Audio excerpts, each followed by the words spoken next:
एलिजाबेथा डेमिडॉफ की कब्र पर एक कहानी मशहूर है।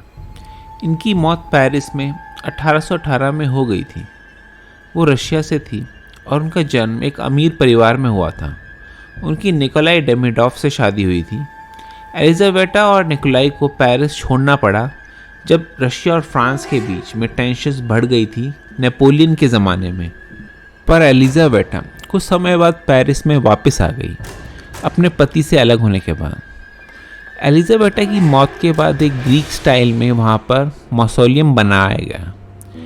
ये काफ़ी खूबसूरत स्ट्रक्चर था जिसे लोग आज भी देखने जाते हैं। पर 80 साल बाद दुनिया के अखबारों में एलिजाबेथा की वसीयत की खबर छपने लगी। इसमें लिखा था कि जो मौसोलियम में 365 दिन और 366 नाइट्स गुजारेगा उसे 1 मिलियन फ्रैंक्स दिए जाएंगे। उस इंसान को हमेशा वहाँ पर अकेला रहना होगा। कोई उस इंसान के लिए वहाँ पर खाना ला सकता है पर वो भी उससे बात नहीं कर सकता।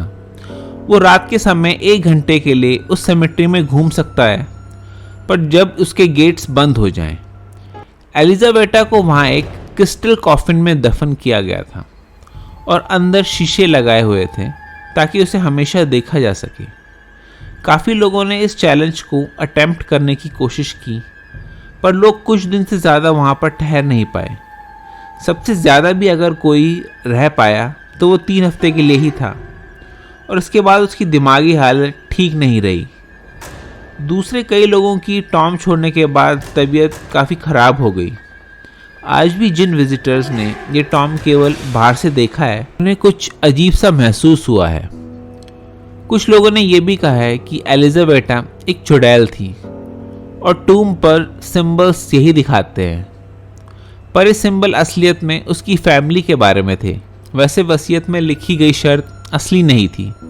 इसे शिकागो के अखबार ने छापा था। इसके बाद दूसरे कुछ न्यूज़पेपर ने इस खबर को उठा लिया पर इसकी सत्यता को कभी नहीं परखा गया। दूसरी कहानी एक एलिवेटर गेम के बारे में है।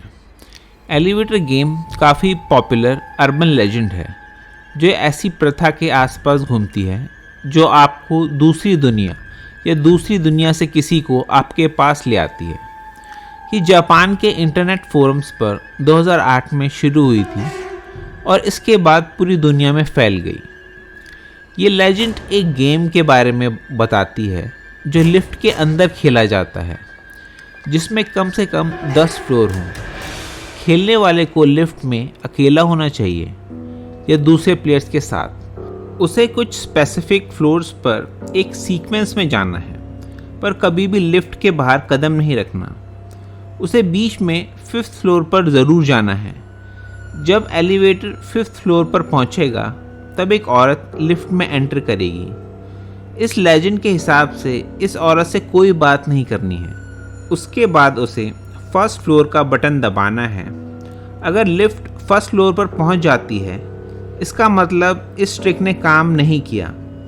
लेकिन अगर ये लिफ्ट 1st फ्लोर पर जाने के बजाय 10th फ्लोर पर पहुंच जाती है तो इस ट्रिक ने काम किया है। वैसे 10th फ्लोर पर पहुंचकर इसके बाद क्या होगा इस पर कई अलग राय हैं। इस कहानी के ओरिजिनल वर्जन के हिसाब से आगे क्या होगा इस पर कोई क्लैरिटी नहीं है। पर बाद के वर्जन्स में बोलते हैं कि प्लेयर्स किसी दूसरी दुनिया में जा सकते हैं जहां पर वो बिल्कुल अकेले होंगे और वो बाहर की तरफ देखेंगे तो वो जगह दिखेगी जहां पर वो रहते हैं और आकाश में एक बहुत बड़ा रेड क्रॉस दिखेगा। असली दुनिया में वापस आने के लिए उन्हें अपना एलिवेटर ढूंढना होगा और दोबारा वही फ्लोर सीक्वेंस दबाना होगा जिससे वो वहाँ पर आए थे। अगर एलिवेटर इसके बाद 1st फ्लोर पर पहुँच जाता है तो वो प्लेयर असली दुनिया में वापस आ जाएगा। लेकिन अगर लिफ्ट वापस ऊपर जाने लगती है तो प्लेयर को सारे बटन दबाने होंगे उसे रोकने के लिए और अगर ऐसा नहीं कर पाता है तो वो हमेशा लिफ्ट में ही फंस जाएगा। जब इंटरनेट पर ये कहानी के बारे में लोगों ने जाना तो उन्होंने गेम कंप्लीट होने के बाद अपने एक्सपीरियंसेस शेयर किए। चाहे बस एक कहानी हो पर एलिवेटर्स या छोटी जगहों का डर कोई नई चीज़ नहीं है और ये काफ़ी लोगों को होता है। इन कहानियों की शुरुआत को जापान में हुए कई सारी लिफ्ट की खराबियों के बाद मानी जाती है।